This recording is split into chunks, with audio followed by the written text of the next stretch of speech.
එතොට තම අපේ මෙවර සෙමින සිරිස්සක යන අත්‍රවාරයේදී අපි ප්ලෑන් කල තියෙන පොඩ්ඩි හරි පාඩන් කීපයක් කවරණය වෙන විදිේ අපේ සෙමින හරි කීපයක් පවත්වන්න තොට අපේ ඩේට සෙමින එක නොවම්බර් තුන්ගනිද තියෙනවා හරි ඉටවස නොවම්බර් හතරවෙනිදා අර පොඩි සංශෝධන කීපයක් ඇවිල්ල තියෙන අපේ තුන්ගනි පාඩම එකන්නේ නිදහස් වෙළඳපල ආර්ථිකයට ආණ්ඩුව මැදිහත්වීම එකන අපි දන්න භාෂාවකින් බදු සහනාධාර උපරිමිලා උම්මිල කියන මේ කොටස්වලට පොඩි ශුභසාධන පිරිවැය පාඩුව පොඩි කේස්කයක් ඇවිලගෙන එක නිසා ඒ කොටස් ටික සම්පූර්ණ ආවරණයන තුන්වෙනි පාඩමට ඔන්ලයින් සෙමින එකක් කරන්න බලාපොරොත්තුන එක නොවම්බර් 4 වෙනිදා තමයි පැවැත්වෙන්නේ.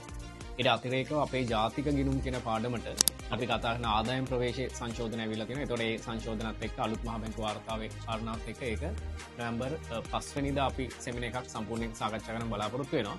ඒක නිසා මෙවර අපේ සෙමිනාර් සීරීස් එකත් එක්ක හරි අපි ඊට සමගාමීව ඩේටා සෙමින එක නොවැම්බර් 3 ඊට පස්සේ නොවැම්බර් 4 අපේ බදු සහනාධාර සෙමින එක සහ නොවැම්බර් 5 වෙනිදා අපේ ජාතික ගිණුම් සෙමින එක පවත්වන සියලු කටයුතු සූදානම් කරගෙන යන ගමන් තියෙන. ඒක නිසා ඒ සම්බන්ධ වැඩි තොරතුරු හරි ඔයාලට ලබා ගන්න පුළුවන් අපේ මෙතන උඩ තියෙන link එකට අපේ WhatsApp group එකට සම්බන්ධ වෙන්න. ඒකෙන් වැඩි දුර විස්තර ඔයාලට ලබා ගන්න පුළුවන්.